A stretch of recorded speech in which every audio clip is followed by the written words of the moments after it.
Olá, bom dia, gente, boa tarde, boa noite, tudo bem? Tudo na paz, tudo tranquilo? Eu cumprimento vocês com bom dia, boa tarde, boa noite, porque na verdade eu não sei a hora, o momento que você vai estar vendo esse vídeo, mas ele já fica aí consignado, sacramentado, o meu bom dia, meu boa tarde, meu boa noite a todos vocês, tá certo? Eu sou o professor Alcides e esse é o seu canal, Meu Professor Alcides. Hoje, domingo 17 de outubro, vamos falar de literatura brasileira. Eu sou professor de língua portuguesa, literatura, redação e língua espanhola, também de história, ok? A literatura brasileira, na verdade, ela remonta aspectos importantíssimos da nossa história, do nosso povo, da nossa cultura, certo? Ela começa, na verdade, nesse período aqui, 1500. Aqui, a literatura brasileira, ela é classificada por escolas literárias. Então, as escolas literárias são essas que estão vendo aqui. A era colonial, que se divide em quinhentismo, seiscentismo, setecentismo, e depois, quando Dom João VI chega ao Brasil, né, e começa aí a era da regência, né, das regências de João VI, depois o período imperial do Brasil, do Pedro I, né, Pedro II, assim por diante, certo? Então, antes disso aqui, antes de 1500, o Brasil, logicamente, não era descoberto e não tinha literatura, mas há de se convir que dentro da literatura, do esboço, né, do escopo da nossa literatura, a gente vai lá para o trovadorismo. O trovadorismo é uma escola literária que começa lá em Portugal, lá na Europa, e antecede esse período aqui. Antecede o nosso descobrimento. Mas, como a gente vai falar de literatura brasileira, né, posteriormente eu dou algumas pinceladas sobre o que aconteceu na Europa antes de 1500, tá certo? Para ficar mais, né, assim, encaixado, tá bom? Então, escolas literárias. A primeira, a era colonial, o quinhentismo, que vai de 1500 com o descobrimento até 1601. Aqui, no descobrimento, a coisa mais marcante, né, aquilo que faz o sacramentar da nossa literatura, são as cartas de Pero Vaz de Caminha e dos escribas que vieram, né, com as caravelas na época do descobrimento e depois, né, no período em que se deu o reconhecimento, né, da terra Brasilis, né, com a costa brasileira sendo, vamos dizer assim, tomada, né, pelos brancos europeus, né? Nesse período aqui de 1500, a gente vai ver também muitos escritos, muitas cartas feitas pelos os nossos colonizadores e pelos nossos jesuítas, né? Entre esses jesuítas, nós temos lá o padre, o padre Manuel da Nóbrega, né? O padre Manuel da Nóbrega que faz, né, as referências, que faz as alusões. Deixa eu pegar aqui o papel. Eu fiz aqui alguns trechos, né? Eu escrevi aqui alguma coisa importante aqui, né, da literatura. Então, a era colonial, me desculpe eu ter escrito, falar o que eu escrevi, né? Ela é caracterizada pela Carta do Descobrimento, de Pero Vaz de Caminha, e pelas cartas ou poemas de catequese dos jesuítas José de Anchieta e Manuel da Nóbrega, o padre José de Anchieta e o padre Manuel de Nóbrega, né? Então, nesse período, o que a gente vai ter ali, na verdade, são os primórdios, os engatinhamentos, né? Aquilo que se escrevia. Na verdade, o escrito ou os escritos das cartas tinham o cunho, né, da língua da época, né? Parte do português arcaico lá de Portugal, né, da nossa terrinha, e parte dessas cartas com muitos dialetos, com muitos verbetes em latim, porque era o falado naquele momento, tá certo? Então, nós vamos ter o seguinte, a partir desse período aqui, olha, do seiscentismo, que vai de 1601 até 1668, nós vamos ter aqui já os escritos de pensadores e de elementos de seres, né, vamos dizer assim, da nossa literatura brasileira mesmo. Aqui o nome mais importante nesse período é Gregório de Matos, né? É o chamado período do Barroco. O período barroco, nós temos ali dois nomes. Temos o Bento Teixeira, eu sou Alcides Teixeira, nada a ver com Bento Teixeira. Temos Bento Teixeira, né? Que inicia esse período aqui com a carta, né? Com o tema Prosopopeia, né? Onde ele escreve aquela obra literária, Prosopopeia, e a seguir com os poemas escolhidos e os poemas satíricos de Gregório de Matos, né? Conhecido até hoje como o Boca do Inferno. Por quê? Porque Gregório de Matos ele era um crítico ferrenho do sistema político da época, né? Da interferência portuguesa no Brasil, né?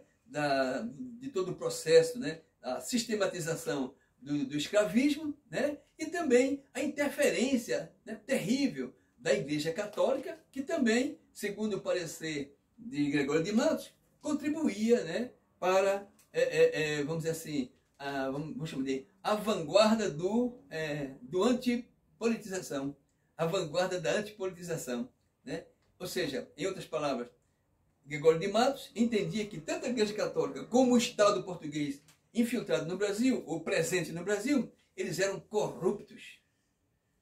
E por isso, por bater forte, né, por fazer poemas, né, exaltando a anticorrupção e criticando o processo político e a Igreja Católica da época, Gregório de Matos recebeu o nome de Boca do Inferno, o Boca do Inferno. Ele nasceu na Bahia, filhos, né, de pai português e mãe, salvo engano, brasileira.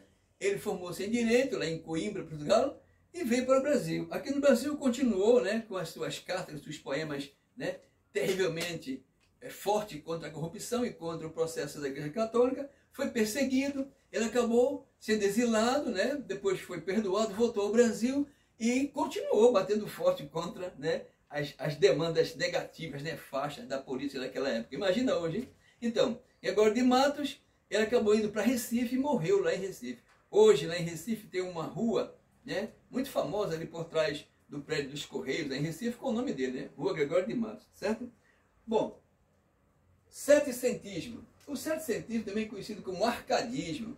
O arcadismo, né, e começa aqui, nesse período, né, de 1760, vamos dizer assim, 768, não é isso? E tem os seguintes escritores da época, né? Temos Santa Rita Durão, Basílio da Gama, Cláudio Manuel da Costa, Tomás Antônio Gonzaga, Silva Alvarenga Peixoto, né? E esse período aqui, ele vai ser um período, vamos dizer assim, consagrado à exaltação do bucólico. Exaltação do bucólico. A natureza. O que é bucólico? Bucólico é o campo, a vida campestre, né? É fugir da cidade aqui, ó. Fugere urbe, fugir da cidade. Os poetas, os escritores dessa época, entendiam que para você viver bem e fazer contato com Deus, era você estar com a natureza.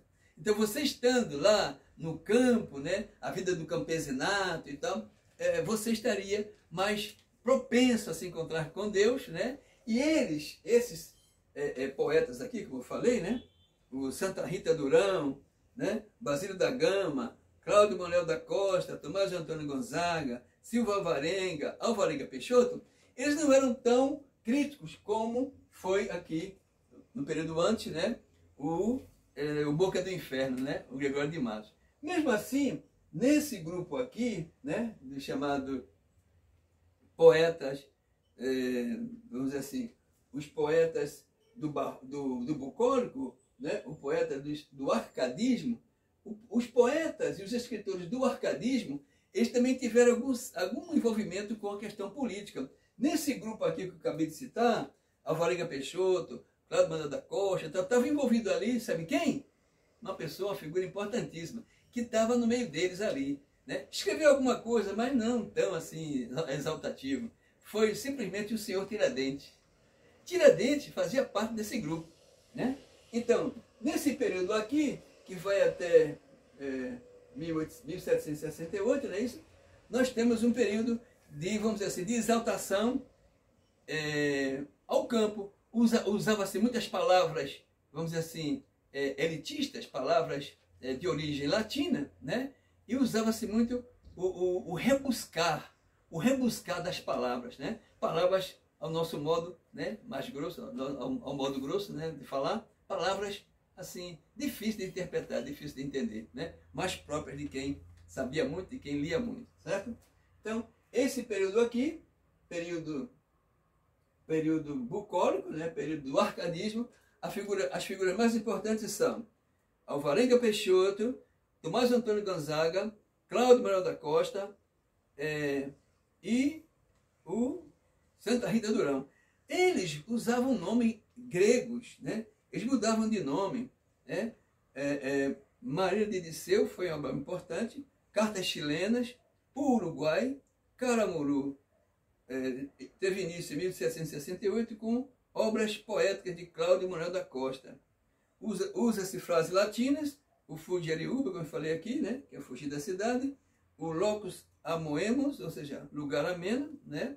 A aurea mediocritas, equilíbrio entre o ouro, era o período em que o Brasil estava passando por uma fase muito importante, né, do descobrimento de minas de ouro, né, de prata e tal. Foi o período aqui, olha, foi esse período em que a presença colonial, a presença do colonizador, a presença do português era forte no Brasil, né? E tinha que ter ouro, né? Tinha que ter ouro para enriquecer, né, a conduta, enriquecer a conduta nefasta, né, do poderio português naquela época no Brasil. Então, aqui em 1768 tem um período de transição, dá-se aí, naquele período, movimentações terríveis na Europa, né? O Iluminismo, a Revolução Francesa, né? Aqui no Brasil, as revoltas, né, contra a derrama, né, do ouro em Minas Gerais, a prisão de Tiradentes, né, e depois, por conseguinte, né, o enforcamento de Tiradentes, né, que fazia parte desse grupo que eu acabei de falar, certo? Aqui, o realismo vem a seguir, vamos falar de cada um deles, o simbolismo, o modernismo e o contemporanismo, que é até hoje, certo? No modernismo, nós iremos encontrar aqui com uma revolução muito grande nesse período, né? As escolas modernas, a escola moderna passa por uma fase de reformulação terrível. Ali, salvo engano, foi fevereiro de 1922, acontece uma revolução terrível dentro do campo da cultura, da ciência, né, do pensar aqui no Brasil, quando os escritores, os poetas, né, as pessoas, vamos dizer assim, da classe média alta, se insubordina, né, com a presença, vamos dizer assim, do exigir do falar francês, do exigir de falar outra língua, e eles fazem uma revolução chamada Semana de Arte Moderna. Ano que vem, nós teremos os 100 anos da Semana de Arte Moderna, que foi um marco importantíssimo, né, para o novo pensar da cultura brasileira. É nessa Semana de Arte Moderna, né, aqui, que vão surgir nomes importantes, né, como Manuel Bandeira, né, Graciliano Ramos, certo? Anita Malfatti, tá certo? E outros tantos. Manuel Bandeira, ele tem um poema muito, muito tremendo, que na época foi considerado um poema, assim, vamos dizer, pornográfico. Ele diz, o nome do poema é Passárgada. Ele diz assim: vou voltar para Passárgada, lá sou amigo do rei, lá tenho as mulheres que eu quero, na cama que escolherei. Então, as obras de Bandeira, né, de Anita Malfatti, de Graciliano Ramos, né, e de outros tantos que a gente vai falar futuramente com mais destaque, com mais detalhe, foram obras fundamentais para dizer que o Brasil tem que explorar o seu idioma, para dizer que o Brasil tem que explorar o seu pensamento, o seu eu cultural, né, as suas falas, os seus pensares. Essa Semana de Arte Moderna foi fundamental para que a gente pudesse atingir o ápice da brasilidade que era necessário naquela época. Tá certo, gente? Então, por hoje é só. Eu espero que vocês tenham gostado. Façam suas críticas, né? Mandem seus comentários. Eu agradeço muito. Estou propenso, né? E aceito as críticas necessárias, né? Sem nenhum contratempo, tá certo? E na próxima aula vamos falar com mais detalhe, com mais destaque sobre a literatura, né, e a sua importância para o pensar, né, em cada momento político, em cada momento histórico do nosso país, né? Só para fazer uma recapitulação, as escolas literárias temos o início com a era colonial, né? O quinhentismo, que vai de 1500 a 1600, aqui destaca-se os padres jesuítas, né? O seiscentismo de 1601 a 1768, o destaque aqui vai ser Bento Teixeira, né, e Gregório de Matos, né? Aqui vai ser o chamado período do Barroco, né, no Brasil. Vamos falar de cada uma dessas escolas, como foi, como não foi, né? O setecentismo, conhecido como arcadismo, aqui vai ser aquele período em que os escritores, os pensadores fogem da cidade e vão para a área bucólica, a área do campo, né? A área das grandes fazendas, né? Dos grandes, vamos dizer assim, espaços bucólicos, né? Espaço de fazenda, e lá eles têm um pensar voltado para o latim, né?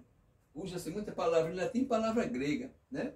Depois, um período de transição, a seguir chega aqui no Brasil, nesse período aqui, olha, vem a morte de Tiradentes, né? O mundo passa por um reboliço muito grande, Revolução Francesa, Iluminismo e tal, isso interfere no Brasil também. Para cá chega, em 1808, Dom João VI, né? E vão haver mudanças terríveis no Brasil, né? Com a nova estrutura, né? De pensar com o romantismo, o realismo, o simbolismo, o modernismo, e após, né?